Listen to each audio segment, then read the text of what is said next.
Hello and welcome. Today we'll be finishing our Fallout New Vegas Mafioso run. This of course will be played using the same rules from the previous two videos. Starting off we have Old World Blues.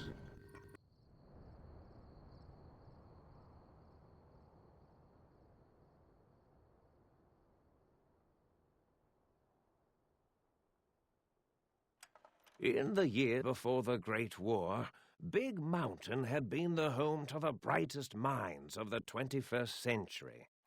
Scientists of vision were drawn to the facility to tackle the greatest technological challenges of the era. They sought to create a new world, fueled by technology for the benefit of all mankind.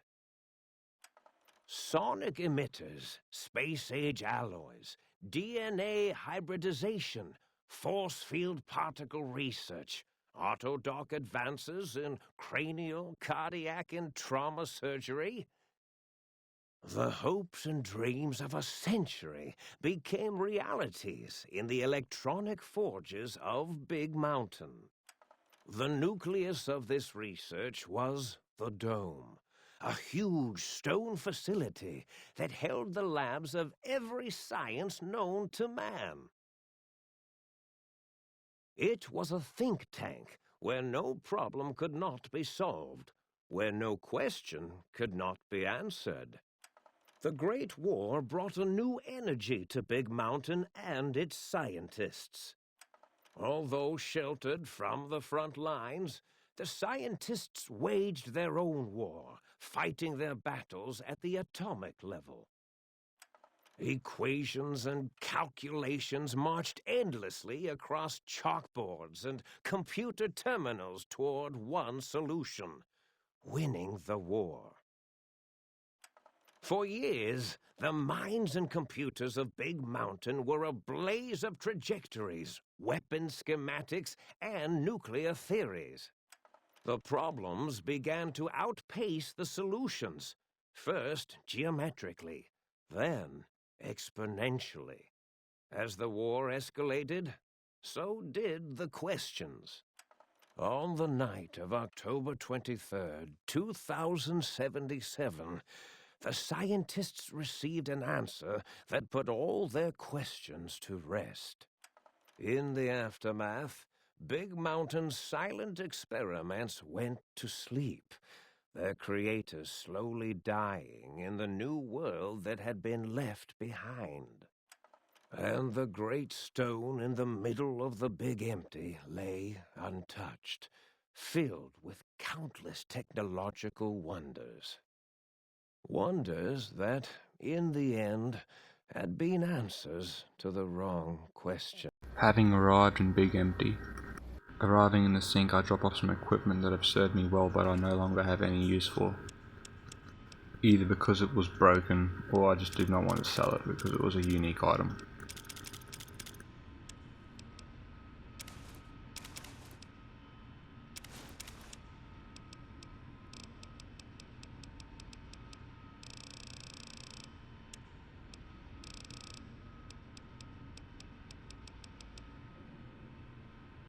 I then spoke with the robots in the think tank, persuading them out of all of the money they had. The house doesn't work for free. There is no more we can... I then spent a bit of time at the reloading bench inside of the sink, trying to make as many shotgun slugs and high-powered ammunition I could, as there are a lot of heavily armoured enemies in this DLC. Mostly robots, the rest can be dealt with our submachine guns.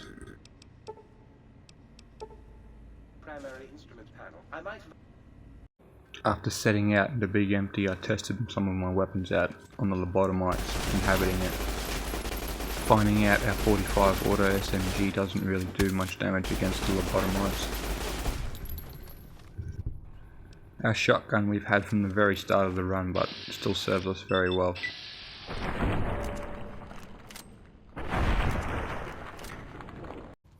I tested out some dragon breath round on these ball plant things. I thought they'd do extra damage to them because they're plants. It didn't really. They're not very good for much. I haven't found anything to do much extra damage to. I tried the same thing on the spore carrier thing, thinking they would do extra damage again. I ended up almost dying and running into a retreat spot where they couldn't reach me, and shooting them from there. As you can see, the fire around barely tickled the plant thing. After healing and retreating to this pipe, we pull out Vance's lucky 9mm submachine gun, which deals with them quite quickly.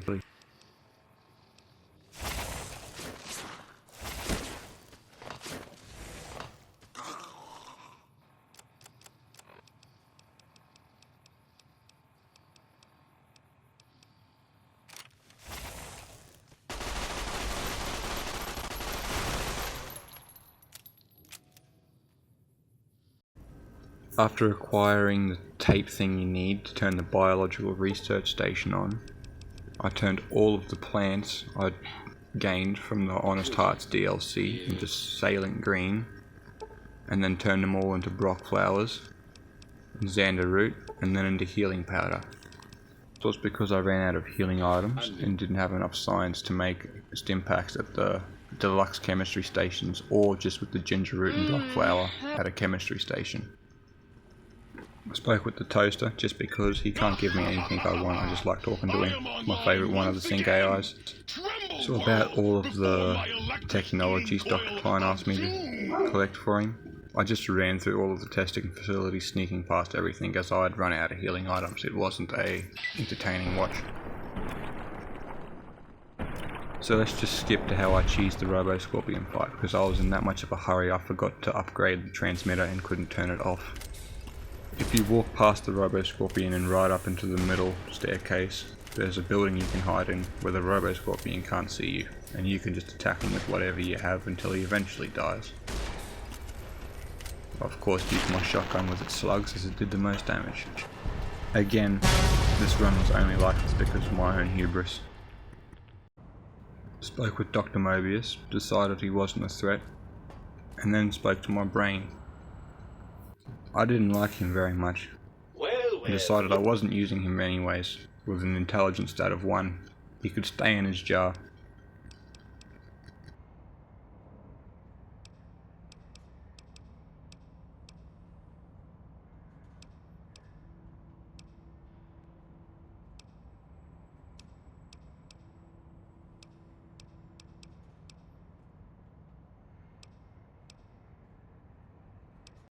After that, I returned to the think tank to lobotomize all of the think tank doctors,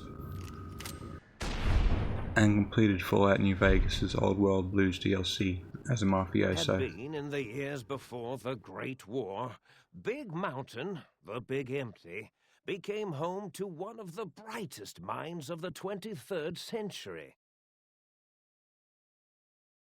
The courier watched over the Big Empty for years to come, caring for it and keeping its discoveries safe until they were needed to help others. Which had always been Big Mountain's purpose. Past the laboratories and science, it had always been intended as a place to build the future of all mankind. The courier had scoured much of the Big Empty, although secrets still remained in the crater's depths. Perhaps that was for the best, however. Curiosity, while sometimes rewarded for its efforts, often proves to be equally dangerous. Dr. Mobius continued his research undisturbed in the Forbidden Zone. As much as he had attempted to create better scorpions, he tried the same with humanity, with considerably less success. These failures didn't bother him overmuch. Once the rush of mentats wore off, he forgot he had failed in any event. After all, the bright young mind who had come to visit him in the Forbidden Zone had already exceeded his expectations. The sink atop the dome bustled with the voices of a small town, constantly chirping, arguing, and snarling at each other. Still, this all happened productively in the interests of its new owner. The Sync Central Intelligence Unit discovered, despite its inversion code, it was comforted by the sense of community the other personalities gave it.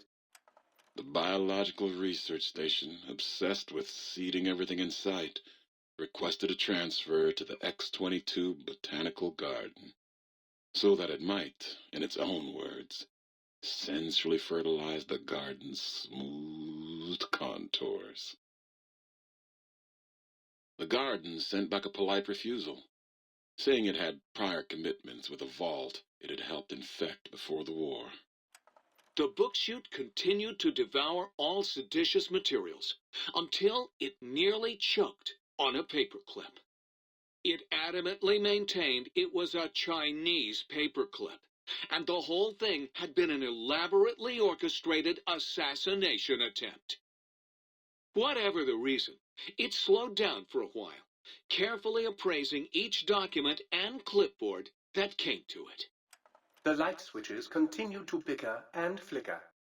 This persisted until the day someone dropped a flashlight in the sink, and the two of them united in their hatred of the showboat. The sink continued to ruthlessly scrub any particulate matter that came near it. Eventually, it gained access to the magnetohydraulics plant and nearly flooded all the Big Empty in an attempt to scrub the crater clean. The toaster continued its psychotic spree, reducing all appliances in range to scrap electronics and spare parts.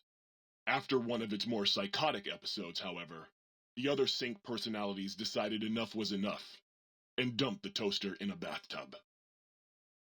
Sparking and hissing, the toaster swore its enemies would rue the day when they had bread and no way to toast it. Muggy did his best to collect coffee cups, although in his quest, he accidentally trapped himself in Higgs Village. It might have been the end for poor Muggy. Except he found it peaceful there, tidying up the kitchens of the think tank professors back when they had been flesh and bone. Well, except for Dr. O, who was an asshole for having created Muggy in the first place. Muggy left O's house deliberately dirty, punishing the dishes and cups that lived there in blind revenge for serving Dr. O. Blind-eye old Jefferson eventually discovered a new sound. Silence. It only made him more filled with the blues than before. It was rumored by the other personalities that he had a brief fling with the light switches. Although he forgot their names much too often and was soon left in the dark as punishment.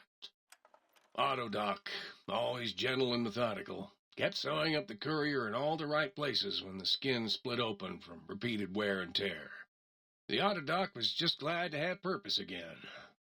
It heard its simpler brothers and sisters who got shipped to the Sierra Madre were bored out of their skulls in that toxic dead city. In time, the Autodoc found a way to deactivate the Y-17 trauma harnesses, releasing the corpses they had held prisoner for almost 200 years.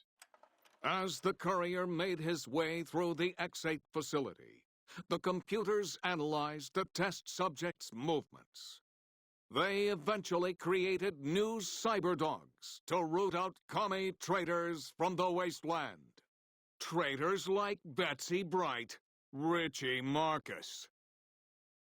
Although they couldn't seem to find any commies, so they turned on themselves, howling sonic barks that echoed miles across the landscape. The infiltration program in X-13 continued to scan for the subject and the stealth suit prototype long after the test was over. Frustrated and unable to find its lost technology, X-13 expanded its network of laser tripwires, sensors, and robo-brains out across Big Mountain.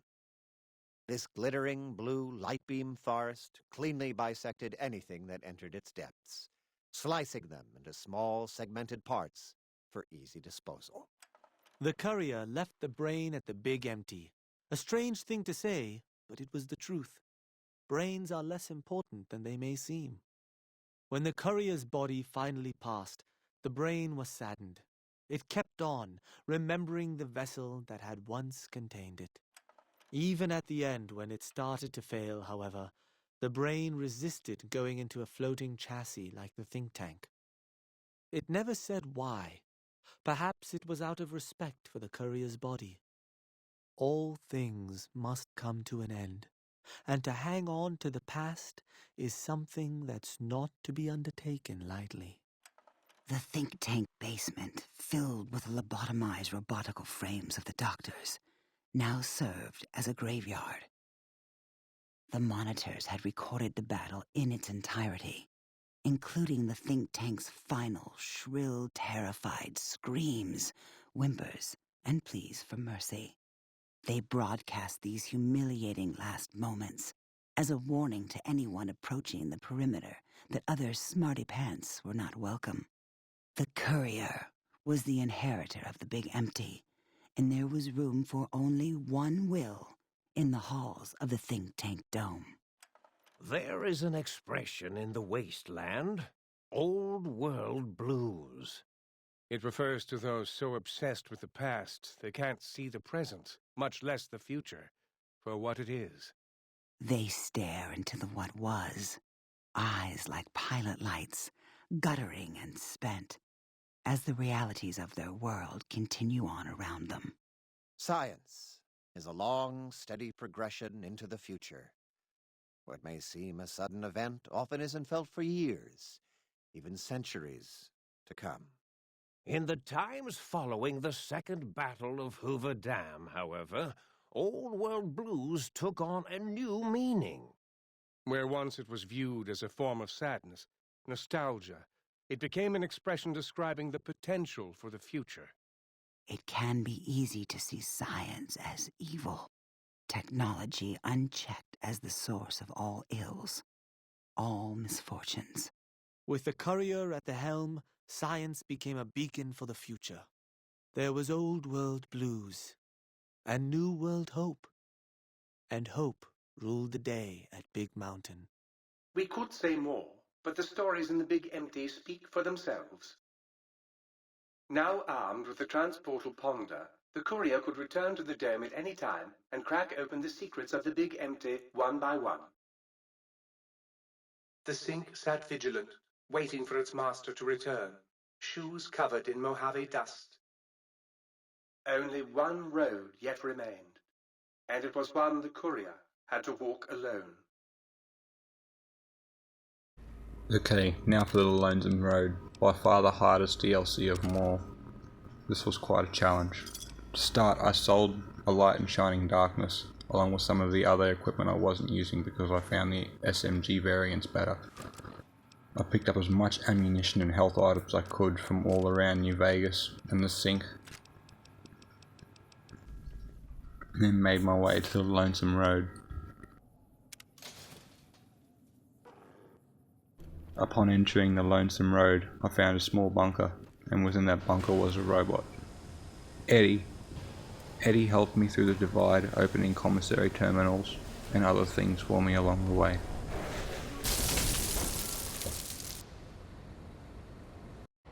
There were a few sentry bots on our way out of the bunker.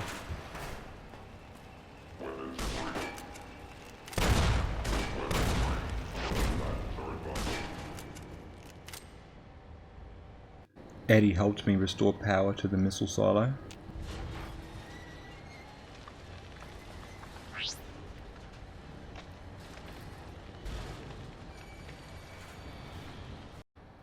And then made our way outside, finding a marked man that had been pinned to the wall with a piece of rebar. Upon actually entering the divide and not just a missile silo on the outskirts, the marked man really did a lot of damage choosing to use automatic weapons, which really hurts our unarmored character. The one carrying red glare, which is the one shooting the rockets at us currently, really made this part hard.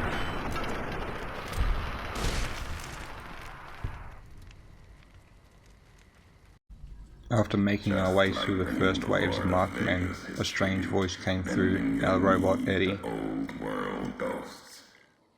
You ship.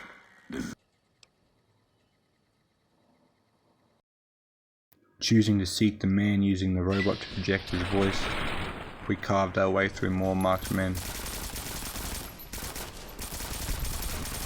The folly of the marked man is a lot of them don't wear helmets, and wearing armor on your body has no effect if you do not wear it on your head. Since in Fallout, a lot of the time I'm going to be shooting you in the face.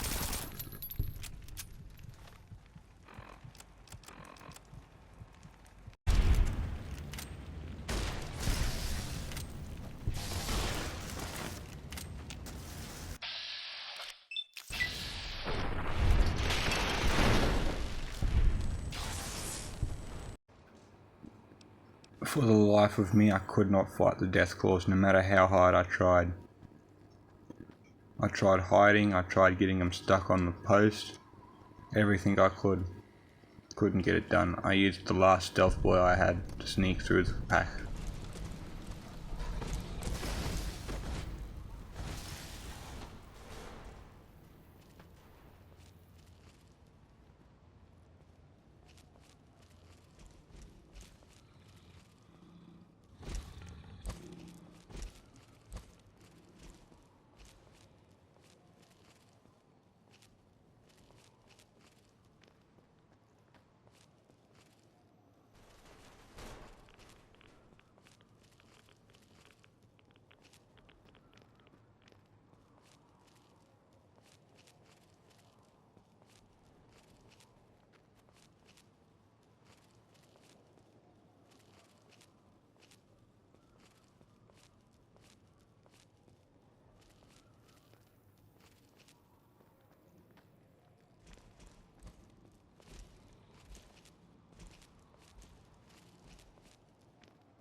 Upon reaching the Ashton missile silo, Eddie unlocked the controls for us, and we launched it.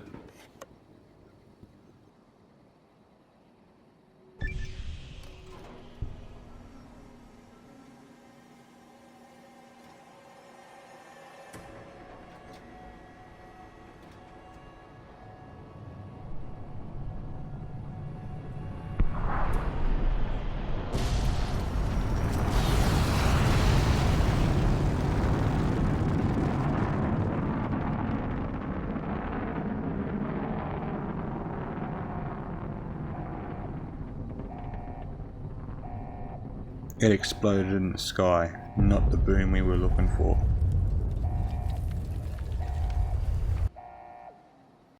Fought my way through the tunnelers. There's a trick to this elevator fight.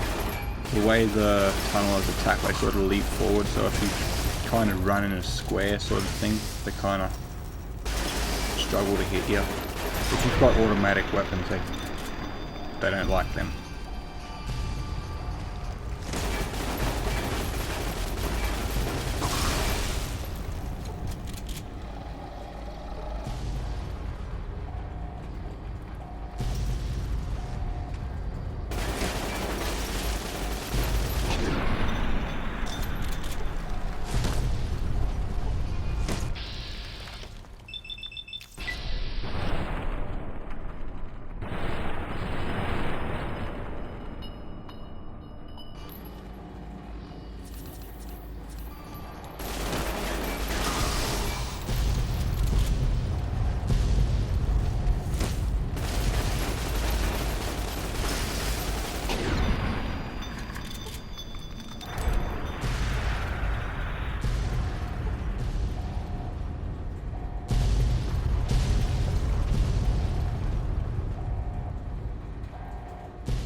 After fighting our way through some more marked men, we made our way to Ulysses' temple.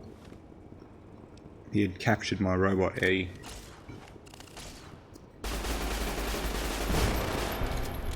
So I endeavoured to rescue him for all of his help along the way.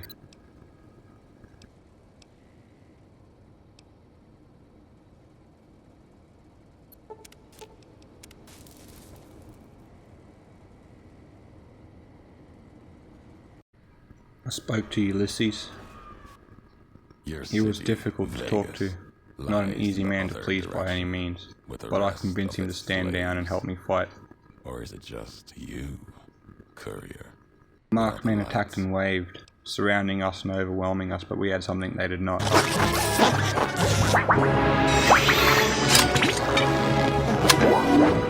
Tommy gun!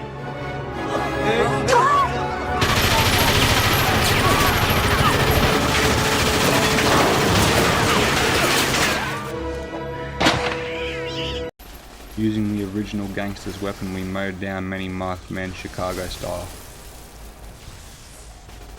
Upon defeating all of the marked men and looking at all of the piles of smoking ash and goo that Ulysses and Eddie had created, we leveled up for the final time, and for some reason I was really indecisive on what perk we were going to pick, even though I wasn't going to be playing anymore as we had completed the run as a Mafioso.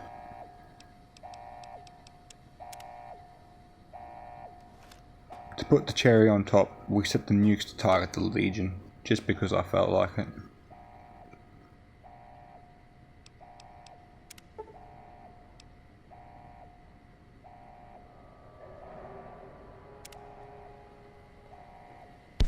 And after that we beat Fallout New Vegas and all of its DLCs as only a Mafioso.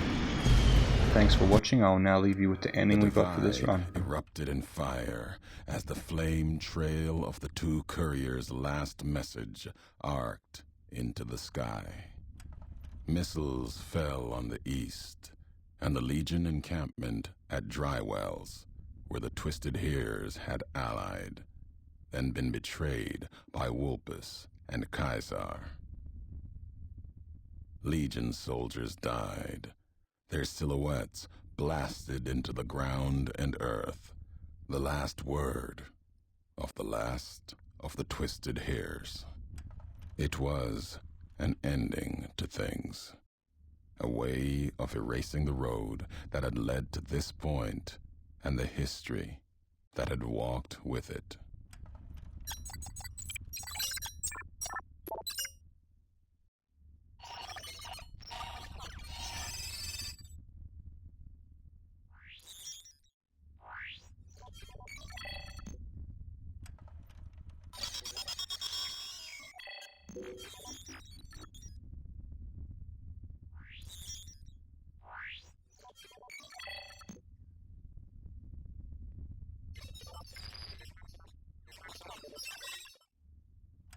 Hopeville burned lightless in the night, invisible fires of radiation scorching it from within and without.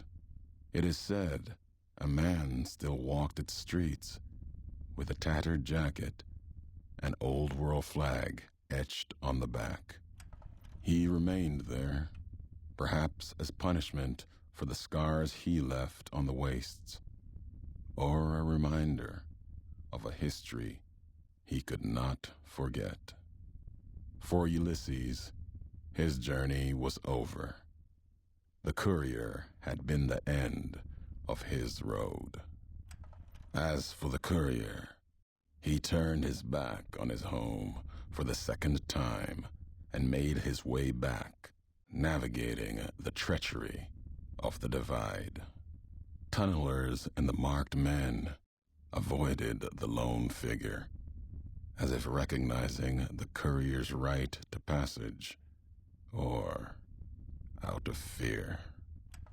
The courier walked until he stood again upon the edge of the divide, the last road he would walk before the second battle for Hoover Dam. There, beside his feet, was a final package from one courier to another. A footlocker bearing a gift and a message. But that message, it is something for couriers to carry, and for them alone. The lights flickered across the divide, reminders that the old world histories persist and find meaning in the present. It said, war, War never changes. Men do. Special thanks if Through you the made it this far in the roads they video, walk. as watching the full video really And helps this the road algorithm. has Leave a like if reached you enjoyed and its subscribe end. if you'd like to see more. Comment if there is a challenge you'd like to see.